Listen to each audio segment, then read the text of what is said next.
الشیطان الرجیم بسم اللہ الرحمن الرحیم الحمد للہ الذی لا یبلغ مدحتہ القائلون ولا یؤسی نعما ولا الدون ولا یؤدی حقہ المجتہدون الذي ليس لصفته حد معدود ولا نعت موجود ولا أجل ممدود الذي فطر الخلائق بقدرته ونشر الرياح برحمته ثم الصلاة والسلام على أشرف الأنبياء والمرسلين والقاسم مصطفى صلوات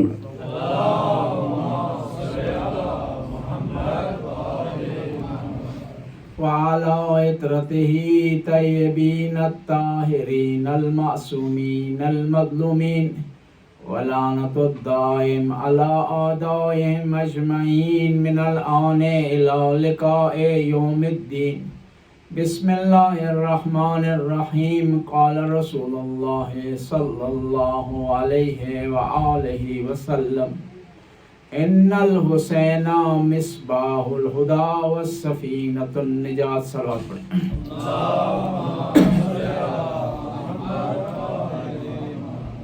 معرفت امام حسین کے عنوان سے مجلس کا آج 5واں سلسلہ آپ کے سامنے پیش کر رہے ہیں۔ ان مجلسوں میں اگر ہمیں امام کی معرفت نہ ملے تو ہمارا ان مجلسوں میں آنے کا مقصد مکمل نہیں ہوتا۔ مجلس میں آنے کے 2 مقصد ہوتے ہیں، ایک یہ کہ ثواب حاصل کیا جائے، دوسرا ان مجالس سے کچھ حاصل کیا جائے۔ امام حسین ہمارے ماتم کے محتاج نہیں ہیں، ہمارے گریے کے محتاج نہیں ہیں، ہماری عزاداری کے محتاج نہیں ہیں، بلکہ ہم محتاج ہیں کہ امام کی بارگاہ سے کچھ حاصل کریں اور امام کی شفاعت ہمیں نصیب ہو۔ جب ہم محتاج ہیں تو ہم نے حاصل کرنا ہے اس امام بارگاہ سے، اس مجلس سے، اس محفل سے ہم نے حاصل کرنا ہے۔ اور امام کی معرفت اگر آپ نے حاصل کرنی ہے، امام کو اگر آپ نے فالو کرنا ہے تو اس کے لیے ضروری ہے شہدائے کربلا کی سیرت کو آپ مدنظر رکھیں۔ شہدائے کربلا کی سب سے بڑی خصوصیت تھی کہ انہوں نے اپنے وقت کے امام کو پہچان لیا تھا، وقت کے امام کی معرفت حاصل کر لی۔ اور دیکھیں جو آدمی وقت کے امام کو پہچان جاتا ہے وہ کامیاب ہو جاتا ہے، جو لیڈر کو پہچان جاتا ہے وہ کامیاب ہو جاتا ہے۔ اور قومیں بچتی ہے لیڈر سے۔ خیبر کا میدان ہے، 39 دن تک جنگ لڑی گئی لیکن فتح حاصل نہیں ہوئی۔ پیغمبر نے فوج تبدیل نہیں کی، راشن میں کمی زیادتی نہیں کی، گھوڑے تبدیل نہیں کیے، ہتھیار تبدیل نہیں کیے، لیڈر تبدیل کیا تو میدان شکست والا فتح میں تبدیل ہوتا۔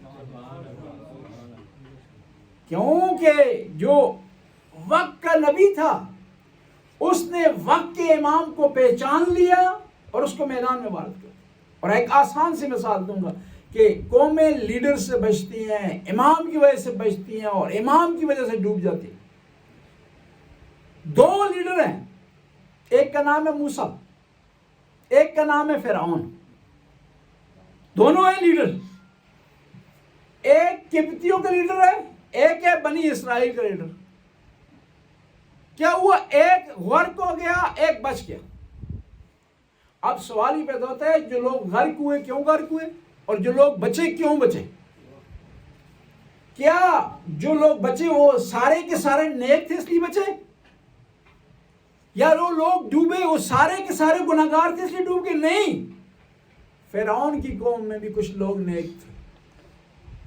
قال رجل مومن من آل فرعون، آل فرعون میں سے ایک مومن آدمی نے یہ بات کی، قرآن نے کہا، لیکن اس کے مومن ہونے کے باوجود وہ ڈوب گیا کیونکہ لیڈر صحیح نہیں تھا۔ اور موسیٰ کی قوم میں گناہگار بھی تھے، گناہگار نہ ہوتے تو حجت نہ کرتے۔